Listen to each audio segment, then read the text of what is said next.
here, please, because I'm alone. Did you hear that? Yeah.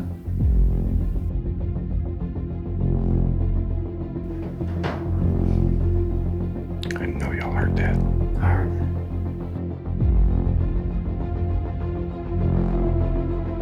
Did you hear that? I know I heard something down here.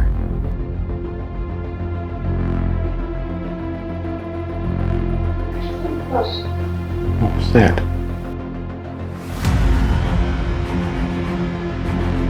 Oh, did you hear that? Dude, I just saw some eyes back there. Yeah, we just heard something. You hear something? Yes. Welcome back to Misfit Apparitions, the podcast. I'm Don, and joining me remotely is our good friend Ernest. Hey, Ernest. Hey, man, it's good to be back. Right on. Thank you for joining us. It has been a couple of months since we've gotten behind the microphones, so this is kind of nice. Please visit our website at misfitapparitions.com and follow us on Facebook, Instagram, TikTok, Twitter, and subscribe to our YouTube channel with the handle at Misfit Apparitions. Listen to the podcast on our website, our YouTube channel, or wherever podcasts can be found. If you enjoy the podcast, please consider giving us a review, a like, or a thumbs up, and spread the word about us. We appreciate it as it helps the podcast get recognized. If you have any comments, concerns, or questions, please drop us an email at mawpod@misfitapparitions.com or ask us directly from a social media platform that you feel comfortable using.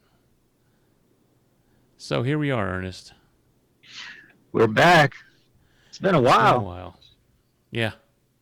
Too long. So when we last But, did a you know. podcast, it was our Halloween one. That was quite a ways ago. Yeah, I think that one, that was a good podcast. That was fun. The live streaming was Oh, fun. Yeah. We also had Crystal with us. Yes, that was nice. We had the release of the Velisca investigation video. I know, which that keeps getting viewed. So that's great. Yeah, and we're working on the next one.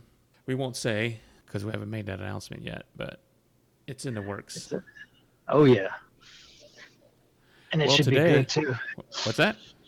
I said it should be good, too. I hope so. As much work as we put into Velisca and as long as it took, Right. it should. Yeah. But today we have the owner of Hill House Manor, where we visited in July 2023, and more recently, just about 9 days ago. She is going to be joining us via phone for an interview. So this should be very interesting. Let's go to that interview now.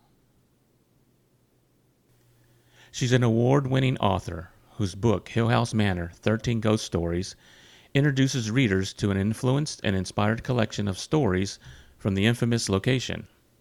Oh, and by the way, she also owns the haunted home in Gainesville, Texas, known as Hill House Manor. We welcome Linda Anthony Hill. Thank you for joining us. Thanks for having me. Well, before we begin, Linda, I'd like to say that I've read Hill House Manor, 13 Ghost Stories and Hill House Manor, the guest book, prior to Misfit Apparitions 2 Overnight Investigations. And despite the differences between them, they are excellent reads, especially in terms of preparation for an investigation of Hill House Manor. So can you tell us a little bit about your background? I'm 72 years old. I have a long background. Well, I guess the highlights would be nice.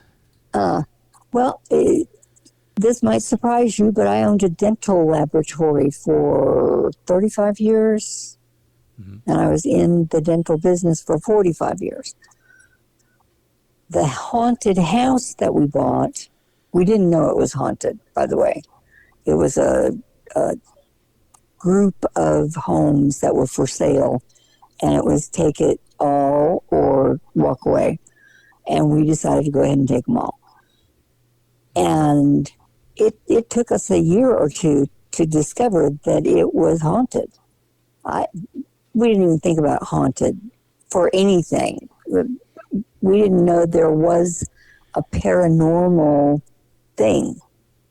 Right. Like, I wouldn't have been able to have found a team back then. Mm-hmm. I did find one, and they were in Galveston, I think, maybe Houston. Anyway, that's the closest one I could find back then, which shows you how much I knew about getting in touch with people. But in my defense, that was back when Facebook was farmland. So about 2005, 2006. Yeah. We actually bought the properties in 2005, I think it is, maybe 2004. And we had no trouble renting it. It's a pretty house, and it's 3,000 square feet total, which we had divided up into 3 different apartments, I call them. But over the years, we took out the things that separated the house into 3 partitions. We removed them when we realized that we weren't going to be able to rent the place out. Like I said, it's real easy to rent, but then they wouldn't want to stay. It'd be 2 months or 3 months, and they'd say they had to leave, or they wouldn't say anything. They'd just leave. A lot of them left furniture, and it was just, what the hell? Did they On tell you this anything? one house. Did they tell you anything? Did they give you reasons why they were leaving? Oh, yes. They all were leaving because of some illness. Really? Yes. Everybody had some kind of illness that required them to leave the state. Wow. And it didn't start to come together until my husband, Dell, was showing a property across the street from Hill House. We had a house for rent. And anyway, he was showing it to this woman, and they were walking down the sidewalk behind Hill House Manor. And she pointed to it and said, that house is haunted. It was haunted 30 years ago when my aunt lived there. And it's still haunted. And we were like, So you come into the neighborhood and you don't know much about it, and the neighbors start telling you it's haunted. Now, everything that goes beep in the night is some kind of a ghost. Right. So I dismissed it as just, people talking. Right. But then I had a thing happen that, it got me on my ghost story. When I had an encounter with one of the spirits. But before that, we had given up renting it out. It cost too much to rent it out because they were moving in, which causes damage, and then moving out, which causes damage. And it all has to be repaired, and it doesn't pay for itself because they were only staying for a couple months. And then we had to get it all ready and start over. It sounds like pretty annoying pretty quick. Yeah. We stopped renting it. We fixed up one of the rooms of the 3 apartments. One of the apartments was not finished out yet. It had wires hanging from the ceiling, and there was no ceiling in some parts of it. It had caved in, and it just needed a lot of work. And our thoughts were, it's a 3-plex. We can rent out the 2 and let the profit pay for fixing up the 3rd one. Mm-hmm. But obviously that didn't work out. So we put a bed in, actually it was a blow-up bed, in the bedroom of the main unit that was in good shape. We put in the fridge and a microwave and a blow-up bed in the back room and an air conditioner and a heater, and turned it into our office, which it didn't have a sign or anything, but it was just our office to deal with tenants and what have you. And that's when I had my first encounter. It was a hot day. It was in the middle of summer, and it was probably in the hundreds. And the house I was working on didn't have any electricity, so there was no air conditioning. And it was just hot. And I had been ripping carpet out of a bathroom. Why people put carpet in a bathroom is a mystery to me, because it's just nasty. Mm-hmm. You can't clean it properly. Anyway, but you can pull it out. And there was 30 years worth of dirt in that carpet. Wow. So I was overheated, and I just wanted to get over to the air conditioned unit that we were staying in and cool down. And so I did. And the bathroom of this house was right off of the back bedroom.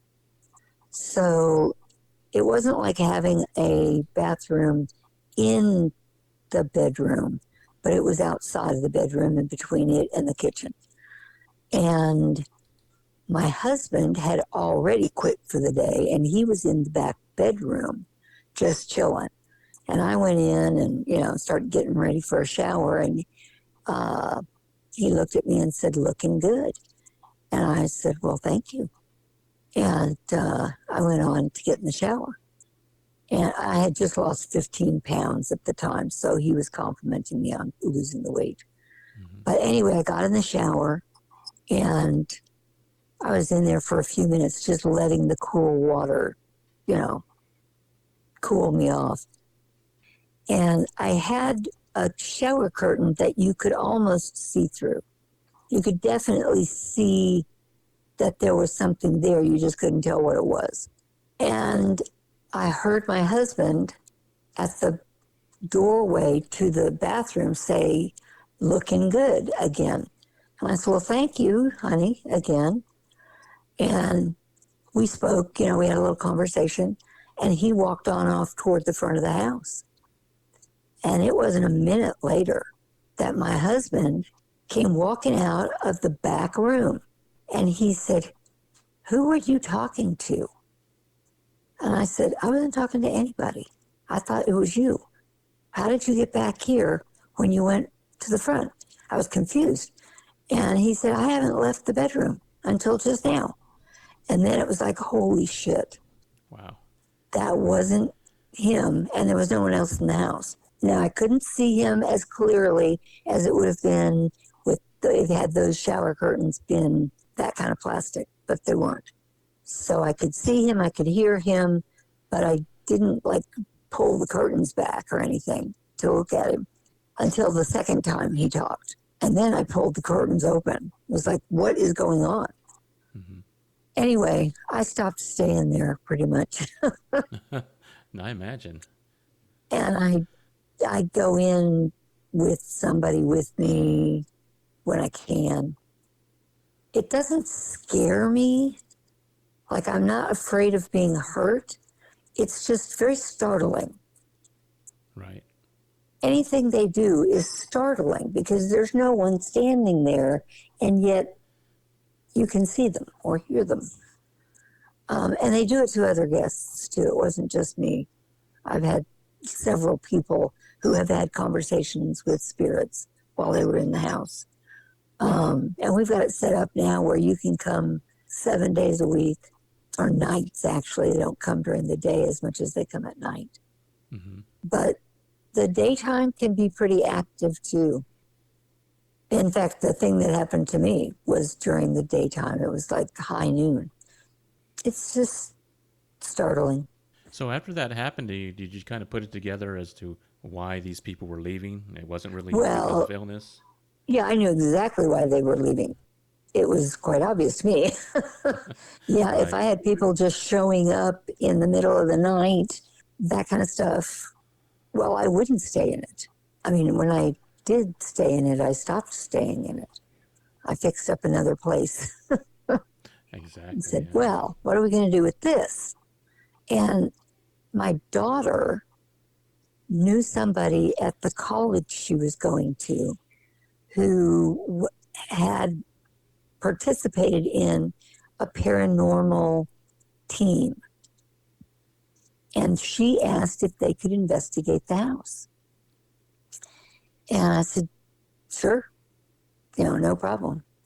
And they set it up and came up and investigated, and there were a lot of people for even such a big house will only accommodate so many people.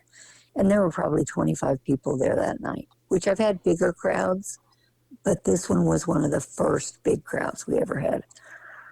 So anyway, they came and went and called and told me how much activity they'd had, and they wanted to do it again.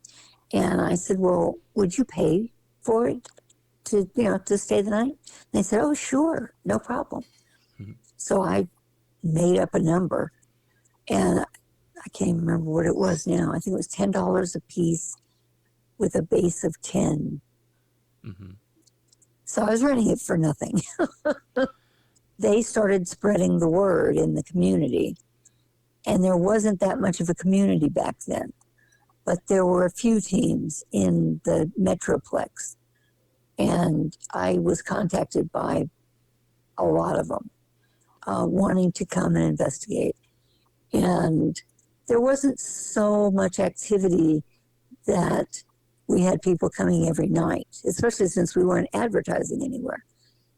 But word of mouth worked, and it went from having someone staying there once every couple months to having several people a week coming in.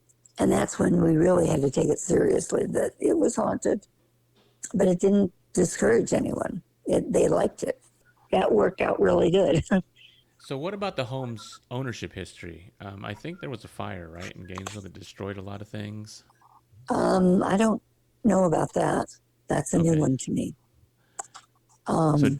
Stories get written and put on YouTube and wherever, and I don't always get to screen them. I used to when it was much less crowded, but anymore I just kind of let people tell their story, and if you believe it, you believe it, and if you don't, you don't.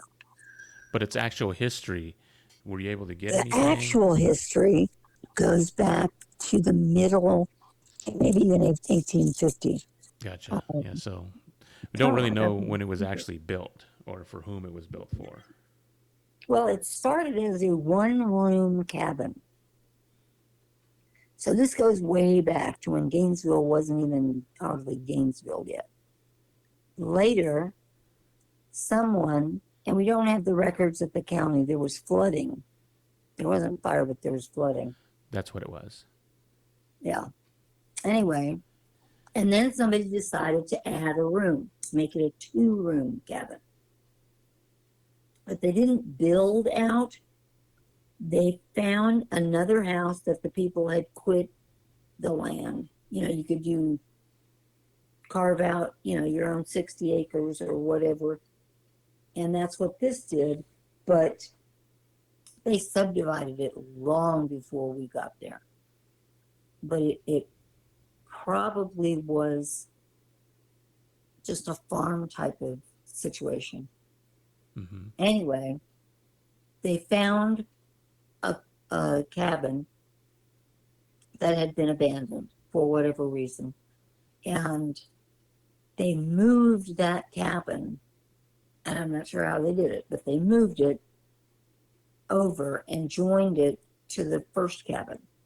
So now it was a two-room cabin with two fireplaces, although I'm not sure that they hitched or moved the fireplace. They may have just closed that part off. But the floor shows that there was a fireplace in two places. Well, actually, in more than that. Because there's a fireplace in the abandoned side. Anyway, from there, it's anybody's guess what came next. I had somebody come out and look, and they crawled around under the house and crawled around in the attic, trying to figure out what was built first.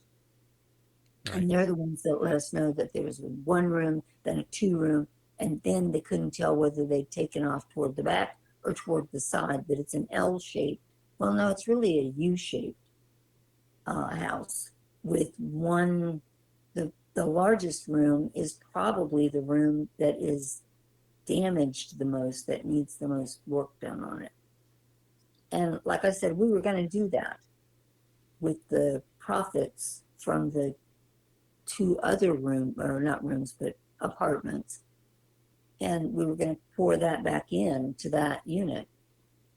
And it never happened because we gave up on trying to rent it to people. Yeah. It didn't make any sense to try and rent to people for just a few months. I think the longest anyone stayed was about 6 months. Okay. And that was someone that had volunteered to live in the house and help take care of it and fix it up. And they started having too many things happening to them, and they left. And it took us 2 months to get them to get the rest of their things out from the week that they left. Wow. They were just in a hurry to get out, and they didn't want to go back in to claim their stuff. So, one of the biggest attractions besides the paranormal in the house is the well beneath the house. So, what can you tell us about it? Well, those guys that came out and surveyed under the house and above the house and actually made a map for us of both stories. It's a pretty map, and it's on display in the house.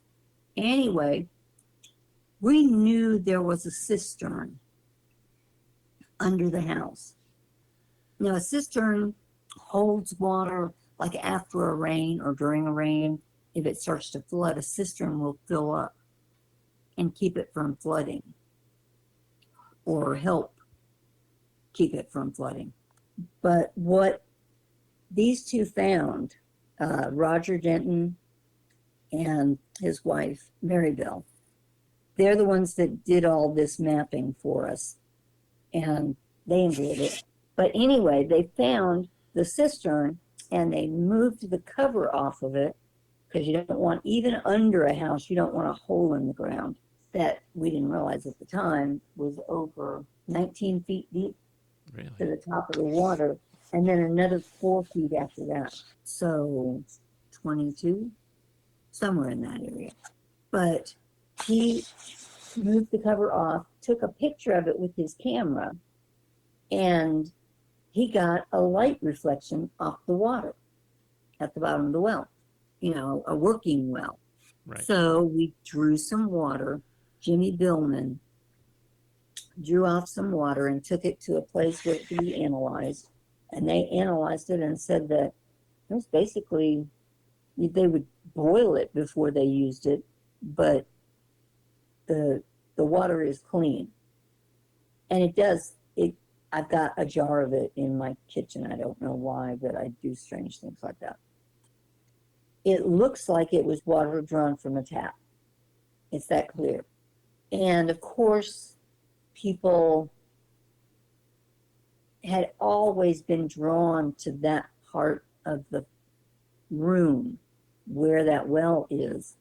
But what we did was we cut out the wood, not the support beams, but the wood, and placed a plate of glass in it, and then built up a box around it, but it was made of glass, so that you could see in and you could see down to the well, but you couldn't fall in or, anything hazardous. But you built the stonework around it, or was that the way it was found? No, there was stonework around it and coming up about a foot or maybe more off the dirt. Okay. And the mouth of it is bricked, not over, but it has brick walls going around the top, but not all the way up to the floor. Right. And everybody thinks that it's a portal. Well, not everybody. So the rooms that are in the house, some of them have names. So how did they come about being named? Who named them? Well, each room is pretty recognizably different from each other.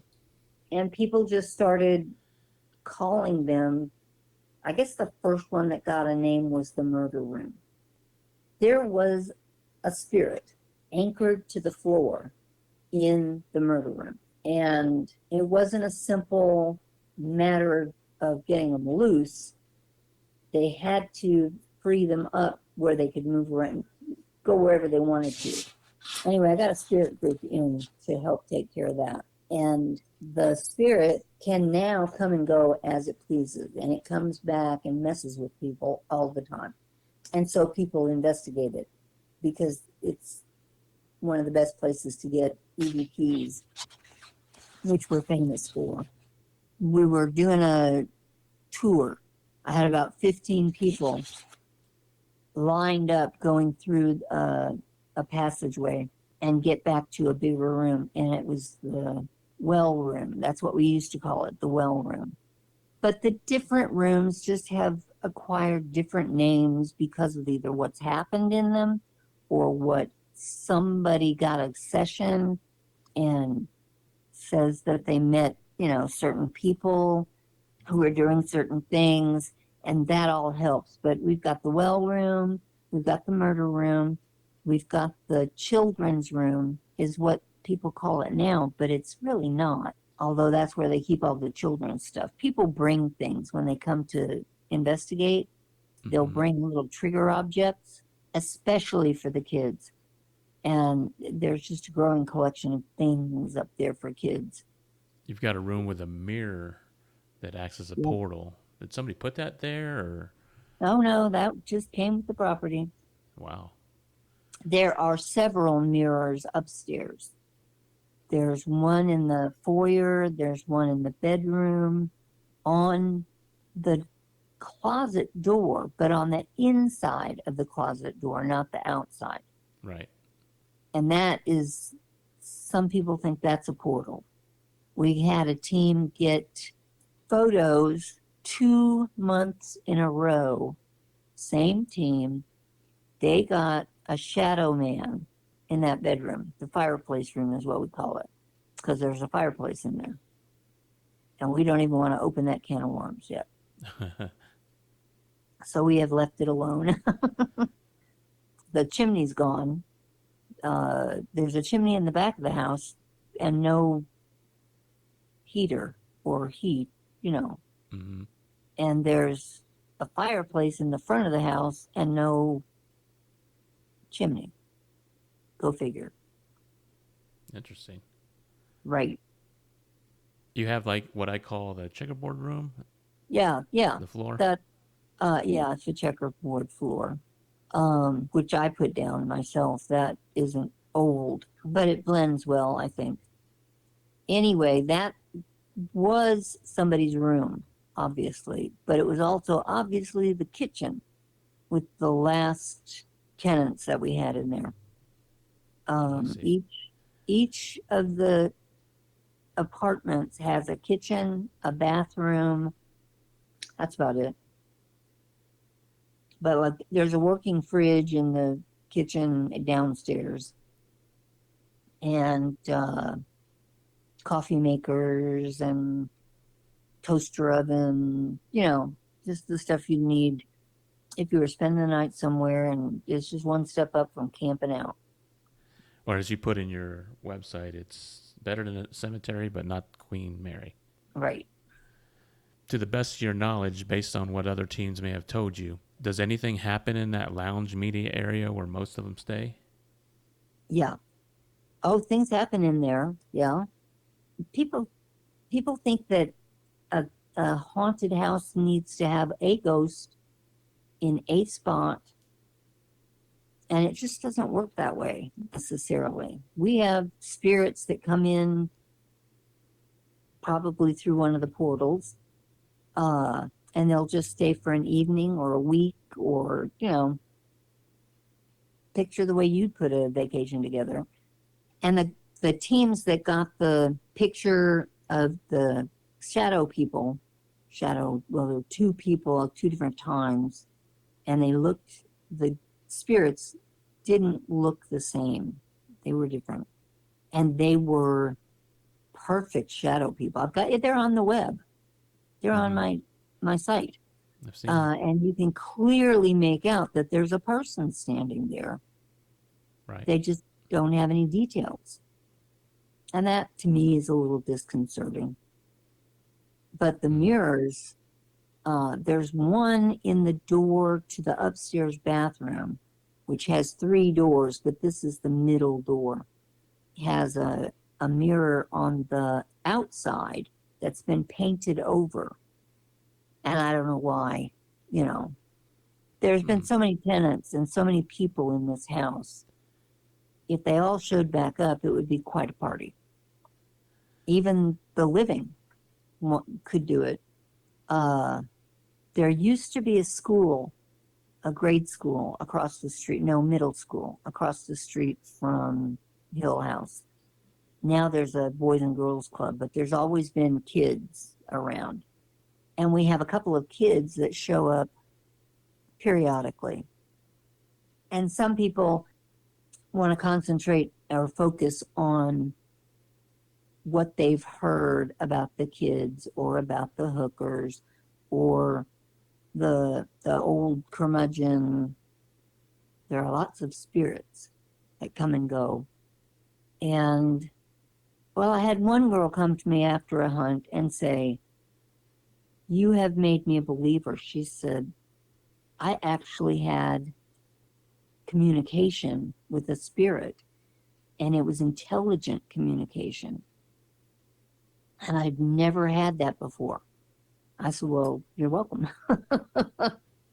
But she had come in, someone who wanted to believe but hadn't found the evidence that would make her believe. And she had by the time she left. And I'm always pleased with that. That's good.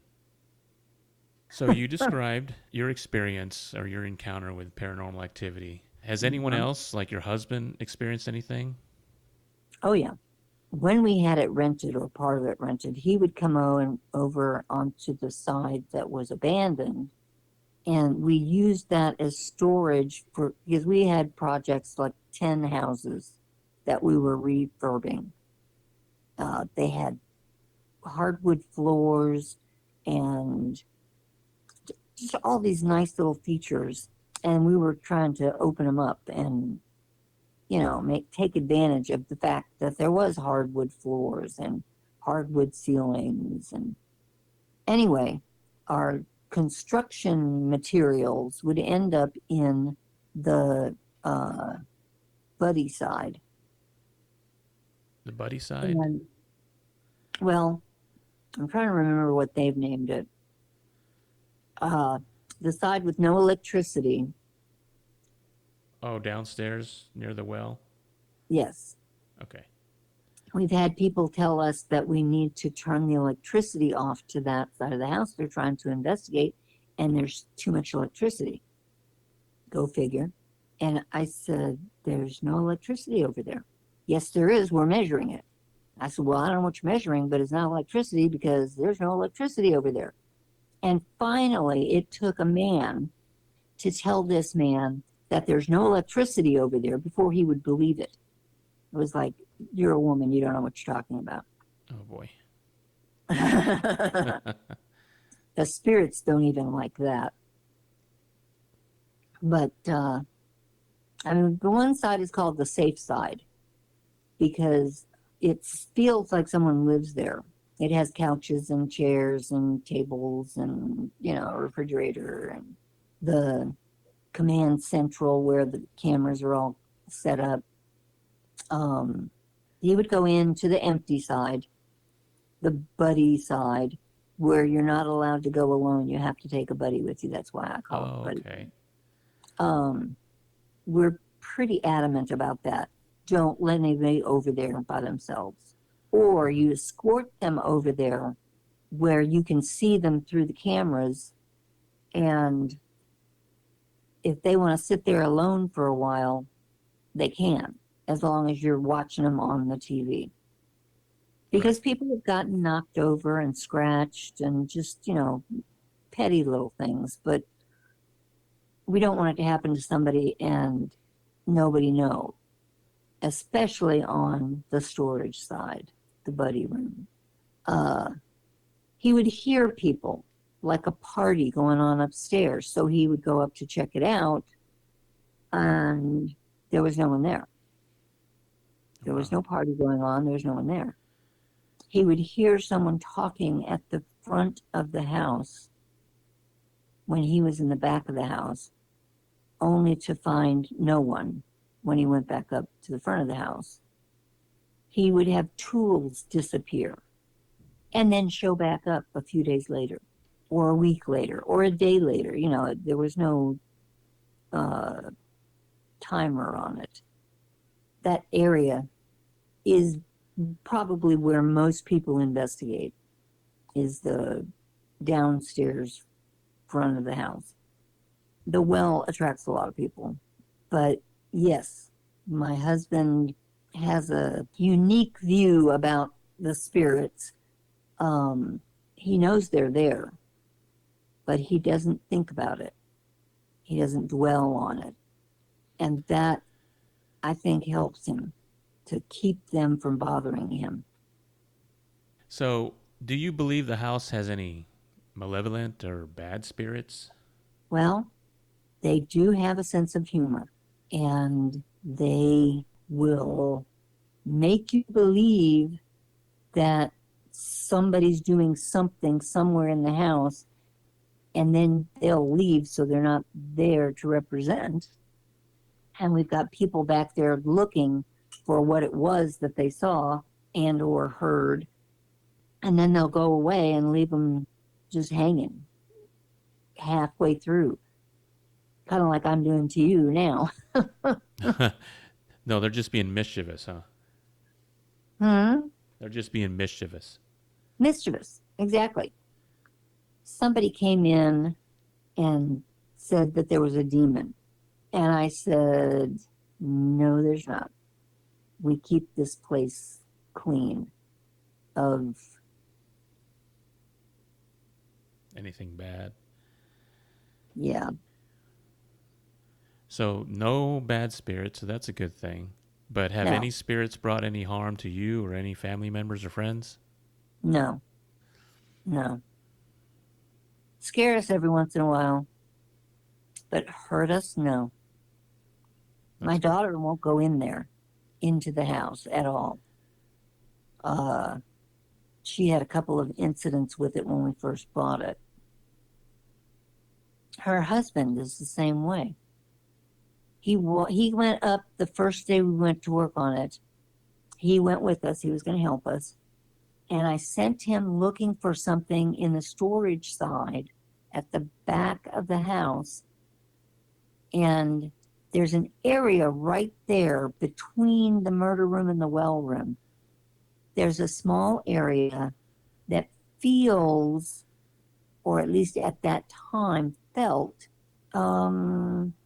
malevolent is not the right word, but it's close. Like a prankster? No, this doesn't fall under that category. This was a spirit who was in a bad place spiritually. And he would play tricks that weren't that funny to us. I'm sure he thought it was hilarious. But we do cleanse probably every couple months. We have a cleansing. And all that involves is a little sage and a few things. That's the And entire home? reclaiming the home as ours. And they are not welcome there. That's when we get somebody talking about something evil.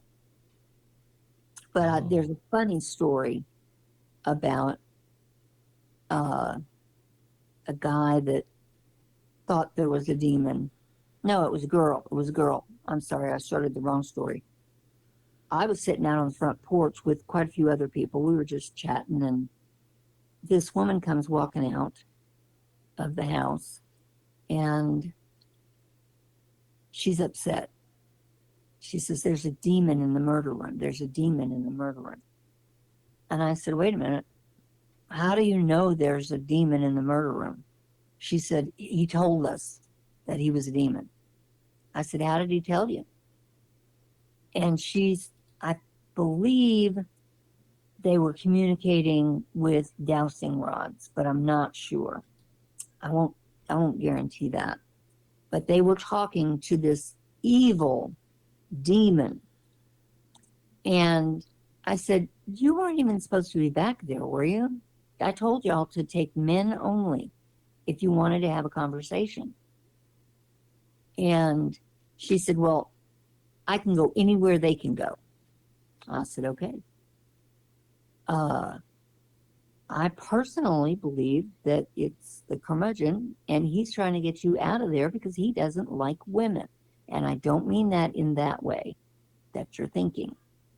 Mm-hmm. He doesn't care for women doing anything except feeding people and cleaning up after people and keeping the house and everything in order.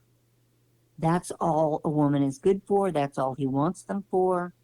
And he doesn't like all these people in his house.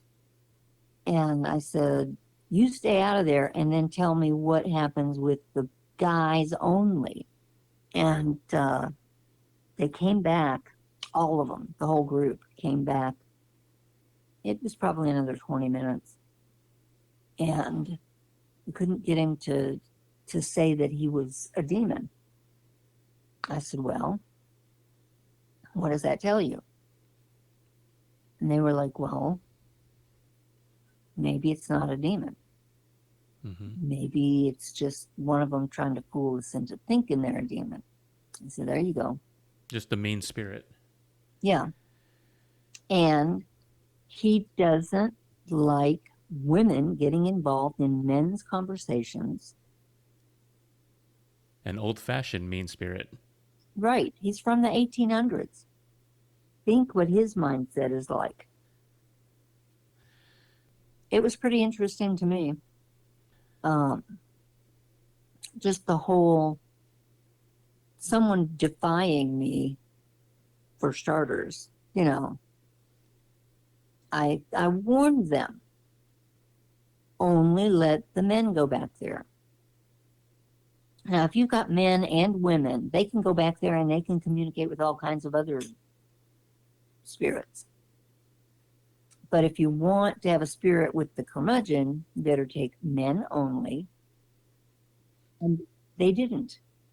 Yeah, we hear from groups of men going back there and they come out with all kinds of cool information that maybe it's not verifiable enough to go in the guest book, but it could definitely go in like the 13 ghost stories, something like that, which I'm probably going to be publishing a new guest book because we've had so many years now of people getting the book and following it, and you know, just gives people ideas, I guess.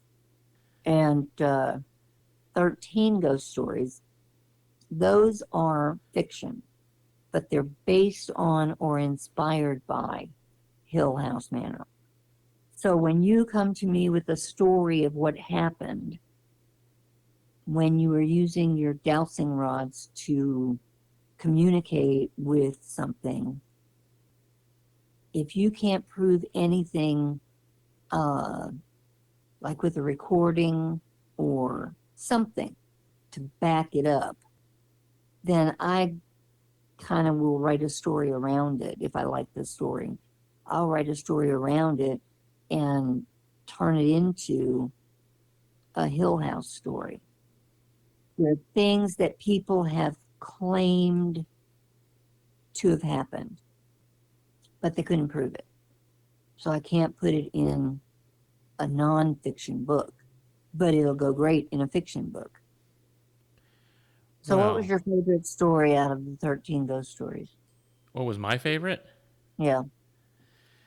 You know, there's a couple, and I think the one with the circus where the whole community gets involved and the clown, Oh and how yeah. that comes back later on with the ladies that live there. Mm-hmm. So I really like that, and it made me research that there actually was a community circus there. Oh yeah. The whole town was involved in the circus. Yeah, that's incredible. There used to be a restaurant in town that had pictures of the circus all around. They had pictures and they had posters, and that sparked my curiosity. Why would you put a bunch of pictures of the circus in this restaurant? Because it was like a Chinese restaurant, I think. But then they closed. Well, what But is your favorite ghost story from the book? uh, that's a hard one. My absolute favorite is the one that I didn't count. So it's how we end up with 13 ghost stories when there's actually a 2-page story in the front that makes it 14 ghost stories. Do you remember the little 2-page story, or did you skip over it?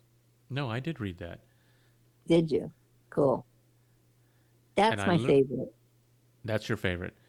The That's my first one, favorite, of I think. course, is really good. It's long, but it's just really interesting.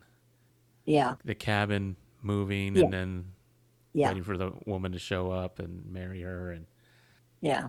That's a good one too. But the first one happened to me. really. Yes. Sitting there, suddenly there was somebody sitting beside me and talking, and then they were gone. So I, expanded it a little bit, but that's why I like it so much. Is because it actually happened to me. Well, I enjoyed it. Good, good. So besides being available to rent for paranormal teams, do Hmm. you have any future plans for the house? Maybe renovating, remodeling? They say that stirs things up, and I don't know whether we need any more stirring up. At this point, there were plans when we bought it to, fix it up into a nice house again. But since it turned over into a ghost house, I don't think it needs it. When we first started doing this, I would be over there every weekend cleaning the house, getting rid Hmm. of spider webs and, stuff like that. And finally, my husband said, Linda, isn't that kind of spooky stuff that you'd want to keep in a haunted house? And I thought about it and I thought, why am I dusting for spider webs that are 13 feet in the air above me? I don't know if that's accurate. Some of the doors, we had a guy come out when we were in my ghost story. They sent a guy out to do he takes a bunch of pictures and videos that are kind of uh, probably part of the formula of my ghost story. Panning and, you know, he'd run up to you with the camera and then run back with the camera still facing you. Like he's the one running backwards. Um, and they did that with me and with Jimmy. And they even got my husband in the story. But this guy was, I swear to God, he was 7 feet tall. And he noticed and was impressed by the fact that he didn't have to duck to get through the doors. The doors were that tall. And the ceilings inside the house are also various heights in various places, but some of them are 7 feet tall. And he did not have to duck or anything. And he was kind of happy about it. Well, you have a good point about stirring up the spirits by and doing any kind of renovating. So, good idea. Right. So, since you've bought the home and you've been introduced or experienced paranormal activity, have you ever had the opportunity or desire to visit any other locations? It's funny. I have been hit and miss with places that are supposed to be haunted since I was a child. I grew up in Florida. So places like St. Augustine, the whole city is haunted. You can just walk around the city, and anywhere you go, you can bump into something if you bring your dowsing rods. So I know that has to have a lot of activity going on, and I think they cooperate for it. I haven't heard of any overnight investigations of it, though. The fort in St. Augustine. So that might just be daytime hunts. But there's a community, a commune of enlightened people. Really? Yes, and I've got Sedona stuck in my mind, and that is not the name of the city. That's out in Arizona or someplace west. Any locations in Texas that you've heard Oh of? yeah, oh yeah. Well, there was the Catfish House that is no more, that everybody had to investigate. But I never went. I almost went as a restaurant because it was open for business as a restaurant, and they would let teams come in at night and investigate. Really? Uh-huh. But I would go to a place and then find out later that it was haunted. And I never even had the opportunity to bring my dowsing rods out and, see what I could find because I didn't know. I didn't know that this was a haunted place. I thought it was just famous for being whatever it's famous for. Not ghosts, like race cars, and that word just tried to pop in and it wouldn't. Casadega. It's between Orlando and Daytona Beach. It's close to Sanford, which is a little town between Orlando and Daytona Beach. But Okay. it is a psychic community. It started as a commune for spiritualists, which spiritualism was big in the 1800s in the United States. People were having seances and Ouija board and, things like that. But this was a whole community of people that were living together, and it still is, but it's different. So it's still going on. Oh, yeah. You can go get your fortune told anytime you want in Casadega by multiple psychics. They have shops that have crystals and, all the things. They have things going on during the day. They have things going on at night. I don't know that they have any ghost tours or anything like that. Mm-hmm. But even that, well, I knew Casadega was some kind of community of psychics, but I didn't think about ghosts back then. Mm-hmm. I thought about spirits to a certain extent. I grew up in the Catholic Church, but I don't participate anymore. I lived in Kentucky in Louisville, so I was that close to the Waverly. Mm-hmm. And never went in, never knew it was something to go in. And I lived there for 10 years. So I just would experience things different and not know what was there. But then I'm not a psychic. Well, I've got one more question. What fascinates you most about the house? Probably the well room. Probably. Simply because you can sit there and stare down at a real well. And you can get EVPs and pictures Her books can be found on Amazon, and you can find information on Hill House Manor online at hhmgville.com, including how to reserve an overnight stay. Oh, Linda, are daytime tours offered for those not wanting to stay the night? Not really. Okay. You can stay the night, but not the day. Okay, fair enough. So before we say goodbye, is there anything you'd like to plug or promote? Yes, all my books. I have a series written for kids about a ghost hunter, a kid ghost hunter, and his team that slowly starts forming when he starts investigating this. It's a chapter book. So it's perfect for kids that are maybe third grade and up. But so far it's been well received by children. So if you're that's great. looking for something to get your 8 through 12-year-olds, this is it. If you want them to learn a little about the paranormal.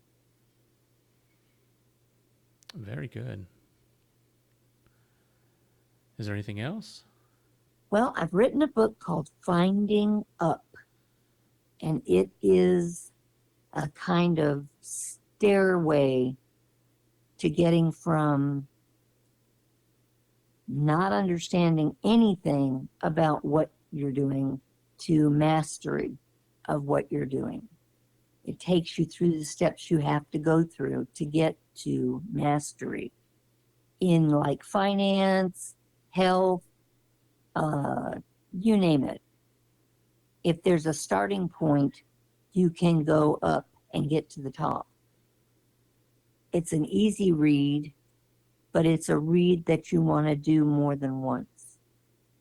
It's a self-help book. Okay, good. I don't often plug that on paranormal, but I decided to do it today. All right. Well, Linda, we've enjoyed your company, and thank you for being with us. We really appreciate it. Oh, I appreciate it. I appreciated coming. I enjoyed that interview. Again, thank you to Linda Hill for participating in the interview. It was our first haunted location owner interview, and it went pretty good.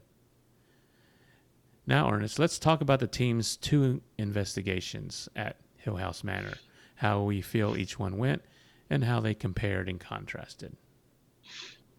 Oh yeah.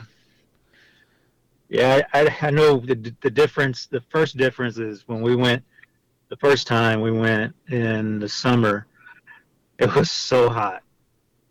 This time, spontaneous trip, we went again and it was a little bit tolerable. Now, when you say it was hot, would you say it was worse than our trip to, well, actually, our very first trip was to Presidio in Goliad? Oh yeah, I think so because I mean, because you're just confined in a house and air was not moving. It's just hot. I mean, luckily we had that lounge, downstairs with the kitchen, area with an AC unit window. But hey, when you're up there investigating, it was just miserable. There was a lot of us there, too. Oh yeah, A lot more of us yeah. than, I think we're double than when we went 9 days ago. Oh yeah. So one of the first things I remember after the cameras were set up and was upstairs at that portal mirror, that bedroom. Right. We had captured some kind of audio, and Mike had captured it, and he was on the opposite side of the house upstairs. He captured it on his phone. Remember that? Yeah. Yeah. It was his phone, our camera, our Angel's camera. I believe you had your camcorder on, if I'm not mistaken. And once that happened, we heard that woman's voice answer the question, "Is this the portal?" And of course, we heard the woman say, "Yeah." And we're like, "Did you hear that?" We immediately went downstairs and hooked the devices to a speaker, and it was there. I mean, three different devices caught a woman's voice. That was pretty Yeah, I cool. think we were all pretty excited because it was early in the night. Yeah, it was like the first. I think it was right when we took off to, we did our own thing and we kind of walked around. It was like instant. The one thing I Yeah. remember later in the night was Mhm. Crystal's. You and Crystal were doing a Estes session. So we were doing Right. something where we were asking questions to both you and Crystal. Right. I remember doing the duels. I don't think I was getting very much because I was sitting in the chair staring at the portal mirror in the bedroom, and she was in the card game room. And I think, I mean, from what you guys told me, that she was getting a lot of names. She was getting a lot of different things. She was repeating a lot of names. Excuse Yeah. me, one second.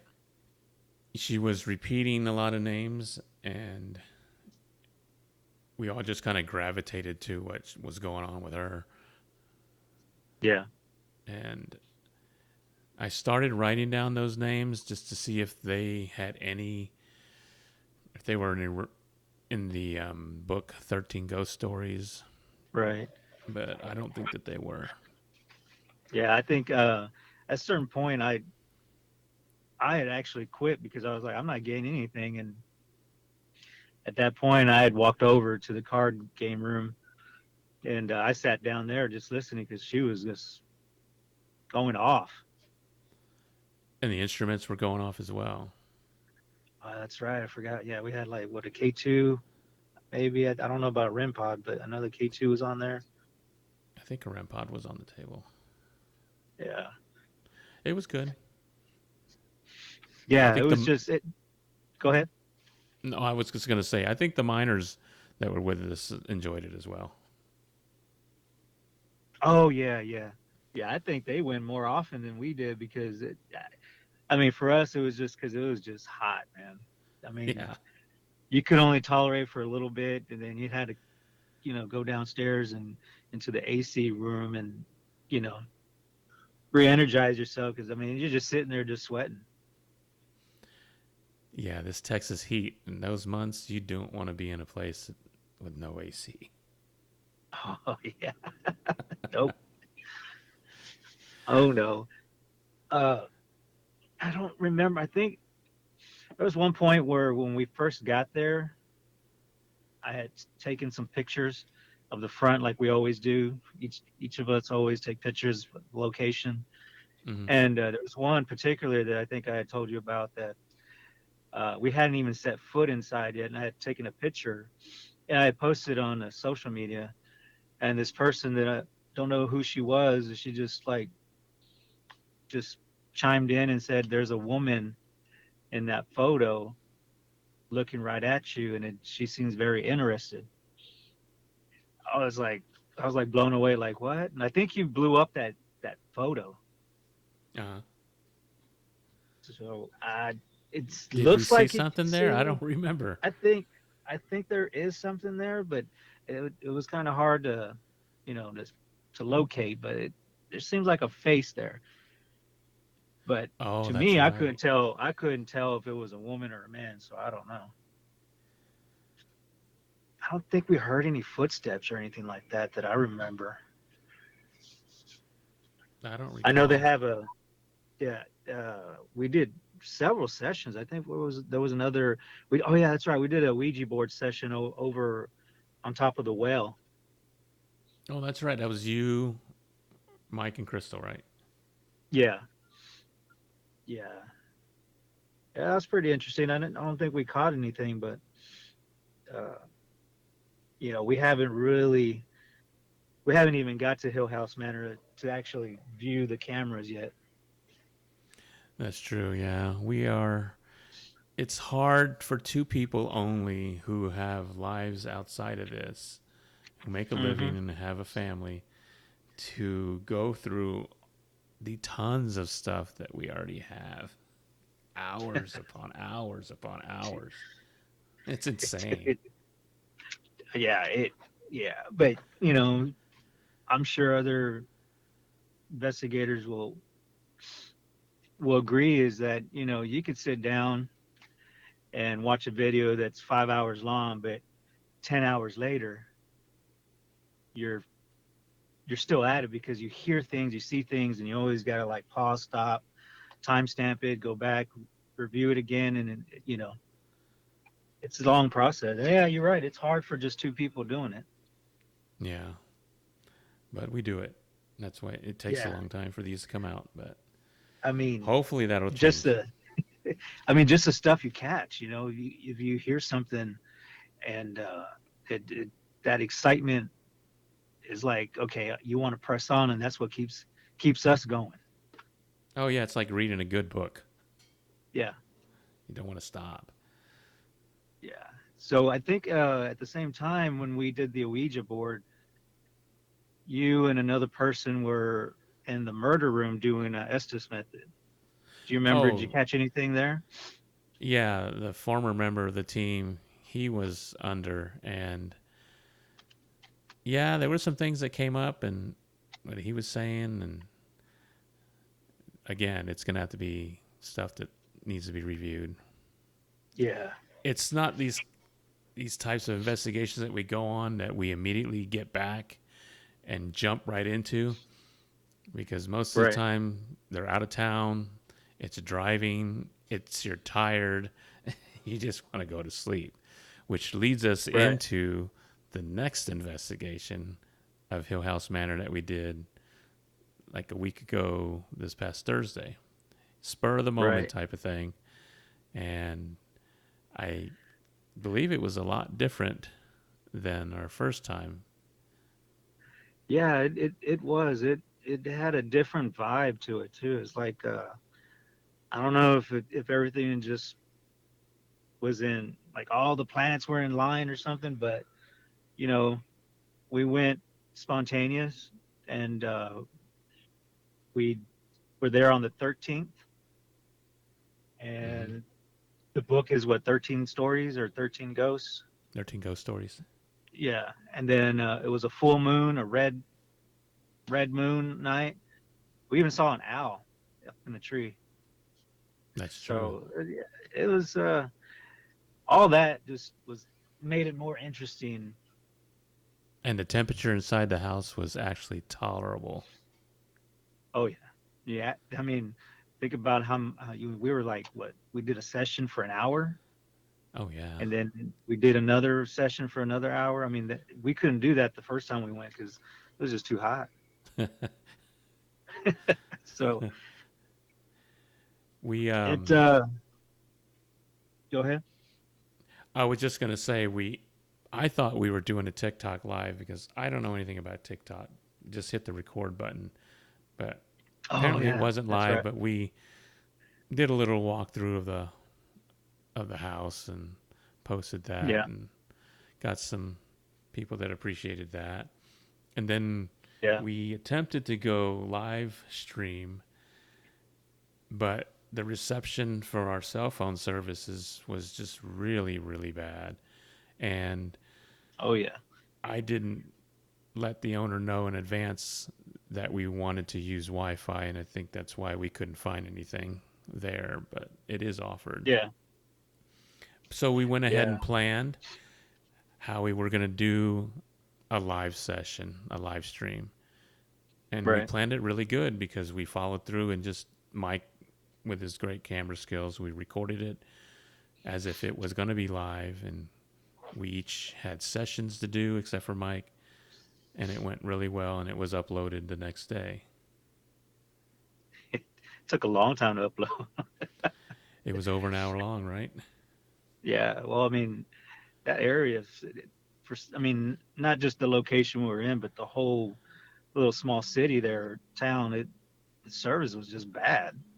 Yeah, it was very bad. But they'll come pick up your trash at 3 o'clock in the morning.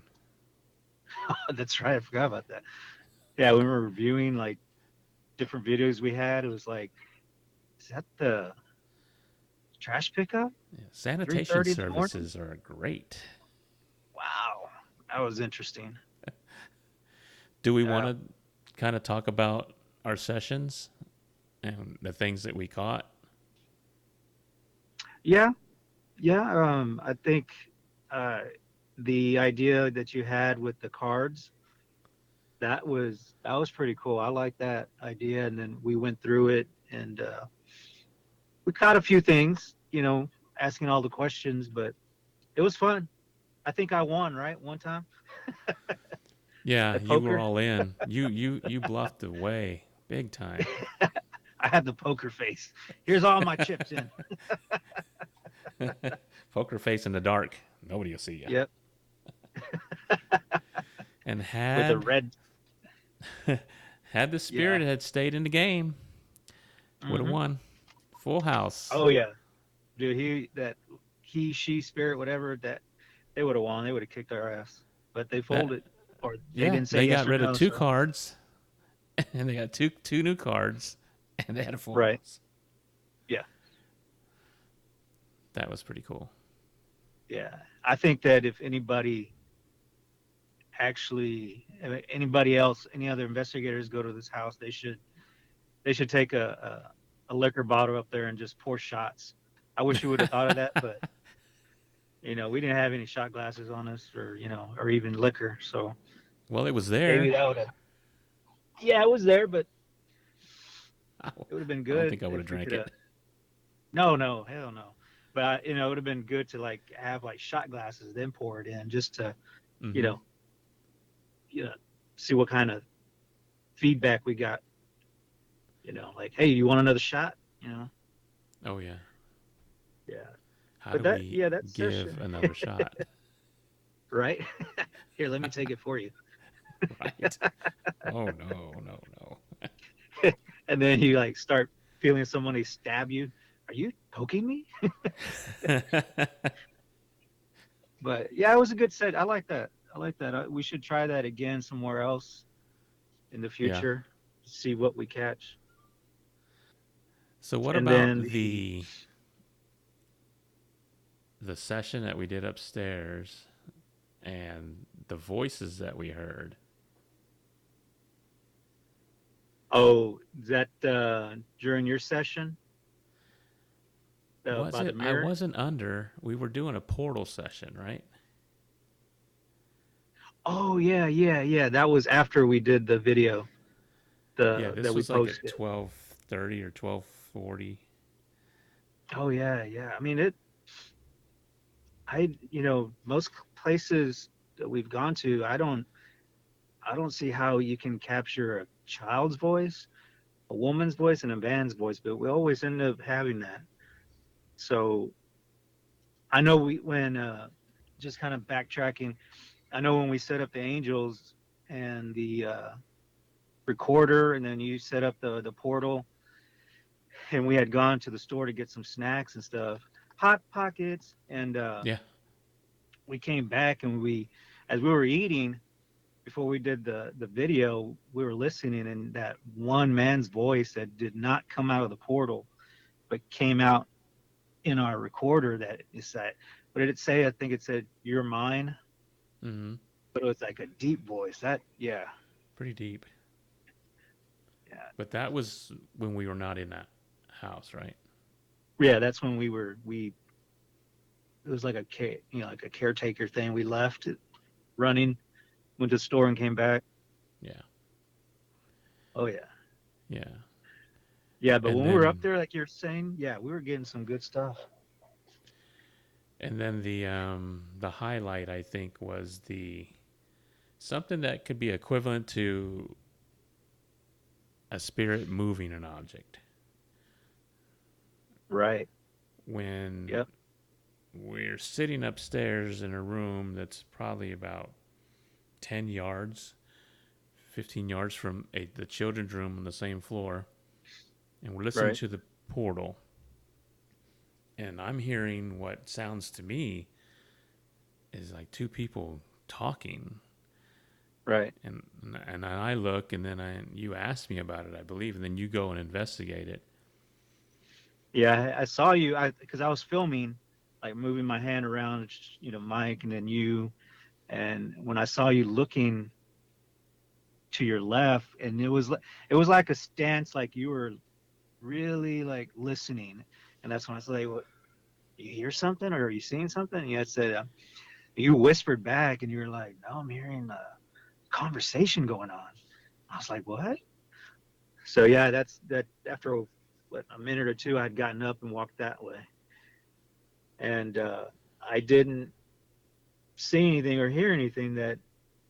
But when I came back to where the room you and Mike were in, I stood at the doorway instead of going back and sitting down, and then I started hearing conversation with music. And that's when I looked at you. I said, "Is this what you're hearing?" And you said, "Yes." Hmm. So that was, yeah.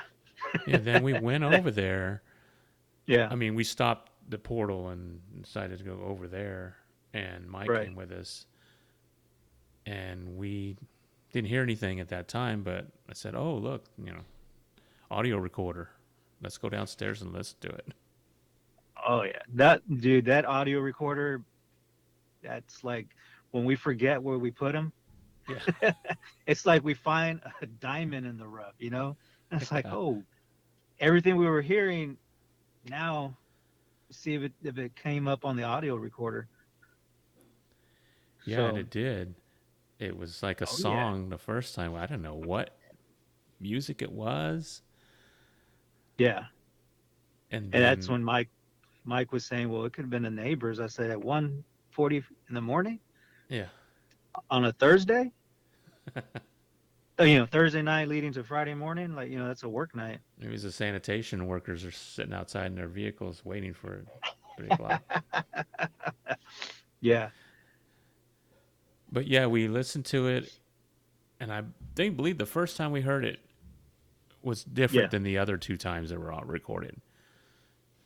right, It was just like a song or something that I've never heard before, and then it went away. It was just like 3 or 4 seconds, right. and then we heard it again, and I think that was the first time when I turned my head, and then it stopped. Yeah, It went away, and then 11 minutes later, there was a time when you and I heard it, and at the right. end of the song, what it came up. Oh, when we were listening to it, I was like, because we were trying to figure out what this song is like, and then right at the end, it's like you hear. "Bah." I was like, holy shit! I said that's a child's toy. That's Yeah, the first thing that came to my mind because it had the sound of a lamb or sheep, whatever. I was like, that's a toy. and we almost booked it upstairs. I mean, I think we were snacking at the time that we were listening. I think we all just like gulped our food and dropped everything when we went upstairs because we're like, we need to find out what toy this was. Yeah, and it took a while. We couldn't find it in the crib. There's toys everywhere in this room. Right. And there were some in the Even on the floor. middle, and Yeah. then there was a box of toys right underneath the angel. And Right. there was a particular toy that that you push buttons on it, and it's not very um, easy. I mean, not. It's hard to push the buttons. It's not meant to. I guess it's not touchscreen or anything like that. You have to depress it. Right. Yeah. And as soon as I hit that button, that song came on with the sheep at the end. It's like, oh, that's it. Yeah. We found the toy, man. That was That's amazing. that was a damn good catch because I mean, obviously with our video cameras, we weren't in that room, so that wasn't one of us, Mm-mm. and it's not, you know, it was a dog toy, so it was like old type of dog toy, so it's not like newer type toys where emotion might trigger it off or wind Mm-hmm. or you have to actually push the button. You have to really push it, yes. Yeah. And of course, our skeptic Mike had his doubts. So, to alleviate those doubts, All right, Well, let's. he I was mean, reaching. He was reaching. one of those doubts is like, oh, it could have been an animal walking across the floor and pushed it down, and and then I said, okay, so he pushed the same button again on his way back. Right. I said, all right, let's watch the cameras.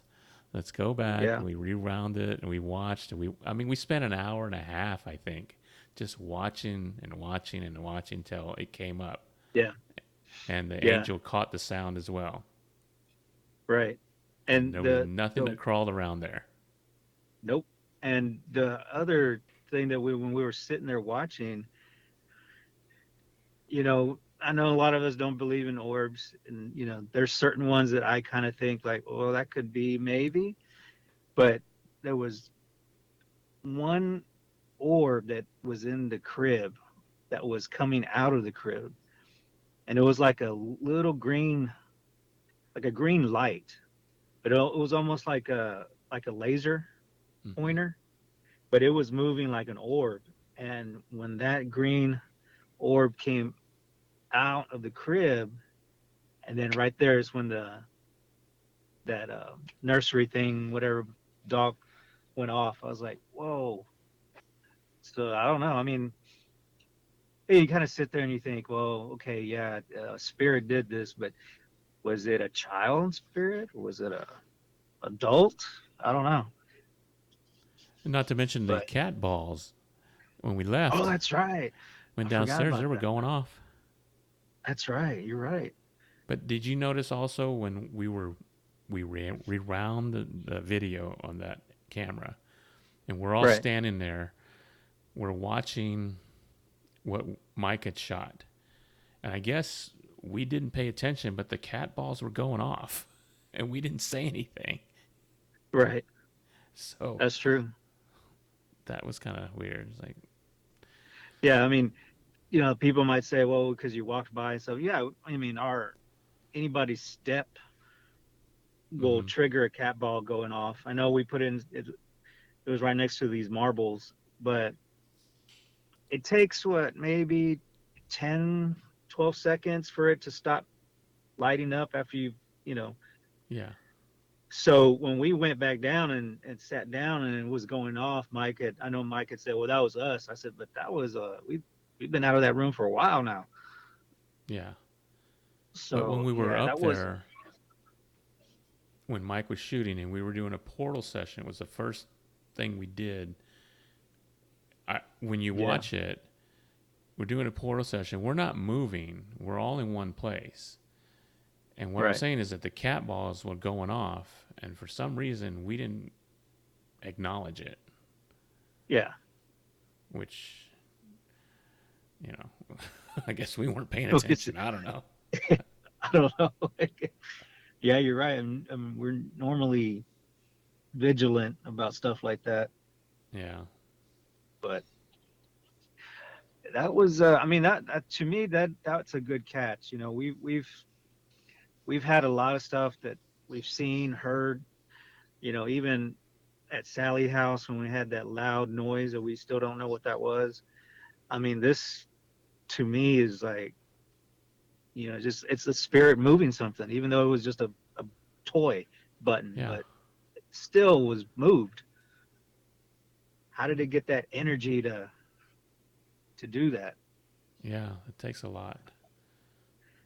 I But know I'm there not was, buying Mike's excuse.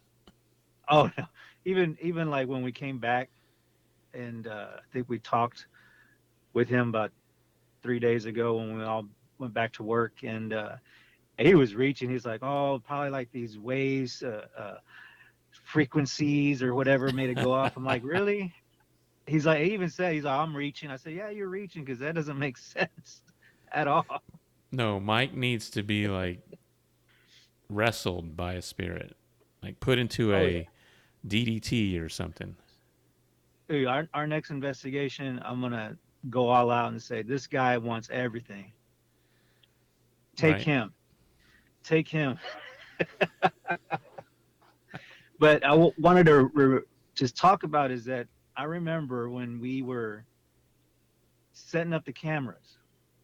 Uh, right before we went to the store, I remember I was upstairs, right at the top of the stairs, and there's the owner's camera is right there, and I stood there. I don't remember what I think I was asking a question to Mike because I think he was upstairs doing something or pulling the cable, and I felt like a little touch on my back, and I kind of like I moved, like turned around and moved. I was like, what is that? And I was thinking it was the camera, the owner's Mm-hmm. camera, but dude, I was not even close to it. That I felt like something had touched me, and you, what happened to you later that night? Do you remember you saying something in that same area? Oh my gosh, you got to refresh my memory. It was yeah. I think you were standing not where I was standing when I felt the touch, but you were standing around the corner, and it was it was during our investigation, Oh, gotcha. and Yes. you had felt It was walking from it was walking into the doorway of the checkerboard floor room. That's mm, right, because I went back and when it was like checking the door to see if there was a thread or something on the door frame because it did right, feel like something stroked my right arm in that area. yeah, Yes, and there was yeah, nothing there. yeah, because I had just walked up the stairs, and you had said something like brushed me. And then you were asking, was that you touching me? And then I had told you at that point, I said, this is almost in the same area where I got touched earlier that day. Hmm. So yeah, it's weird when you feel that. Yeah. It's just like, you're not, I wasn't really like really moving. I was just like asking Mike a question, and I felt that little, it wasn't like a push, but it was kind of like, it just kind of like, hey, I'm here. That was pretty interesting in that same area Hmm. at different times. So, if the place was in the same condition that it was in July, would we go back? Yeah, Yeah. In the I think wintertime. so. Maybe not in the Yeah, I wintertime. That'd think be so. too cold. Yeah, I think, I mean, this place has its moments. I think this time around, the second time is was more active for us, you know, at that, because we don't know from our first investigation there, we haven't gone through the cameras at all. So, Hmm. but for us to see the activity that while we were there filming, that was a lot more than the first time we were there. But, Yeah. Yeah, well, that's definitely. another thing. Uh, I'm sorry, I was going to say this before we get off the subject of the nursery toy that went off. Is when I left to go investigate, I had my own camera, and even when we got back home, I reviewed that camera footage from my personal camera, and you see me filming towards where that toy was, and nothing was moving. Nothing was Like in like there. no, like kind of like when Mike was saying, "Oh, it might have been like a critter or something." Maybe I was like, there was nothing there, Yeah. and I stood there for a while. Of course, I never walked all the way in, but you could tell that what I'm filming. I'm surprised Mike hasn't said because there was a wasp in that room that the wasp didn't do it. Oh, that's right. He hasn't Well, said that yet. his thinking, because I even asked. I think I asked that question because we when we first did the video of that hour, uh, I was like, I even said, "You'll hear me in the video." I was like, I wonder where the wasp is. And Mike had said, he's like, oh, they when it turns to night, they go and they hide, find a place. So maybe that's why he hasn't said anything about the wasp. But yeah, you're right. I mean, it would be Mike to say, oh, the wasp was flying around and it hit the button, and so there you go. There's no ghost. I'll go see it, but he hit it twice. All right. Well, you got anything to add, Ernest? Before we wrap it Oh, up? the only thing is, you know, being spontaneous and is a like a good start to 2025, and uh, our planning and thinking and preparing. I think we're gonna have a pretty good, pretty good year for investigations. Yeah, I hope so. Uh, We've got some I don't know if you interesting want to trips. mention. Yeah, I don't know if you want to mention any trips yet, or just say where we want to go. Well, But there will be an out-of-state trip again around Thanksgiving. oh yeah, Just because it seems to be our thing. yeah, And this year we really want to do something during the Christmas break, oh yeah. That's and gonna. of course Halloween. Um, Yeah, I've actually last contacted year. a location that Yeah, I'm waiting to hear back from about. yeah. But Um, you know, I was just thinking that because you said a Halloween, we had fun last year. I mean, yeah, I know we probably want to try to do a different place, but I wouldn't mind going back where we did the Halloween hmm investigation yeah, because that would be fun. it was active. Yeah, yeah, especially the when you're the other side makes contact with your senses, like your hearing and your vision. Yeah. You kind of expect that, but when it attacks the smell, it's like whoa.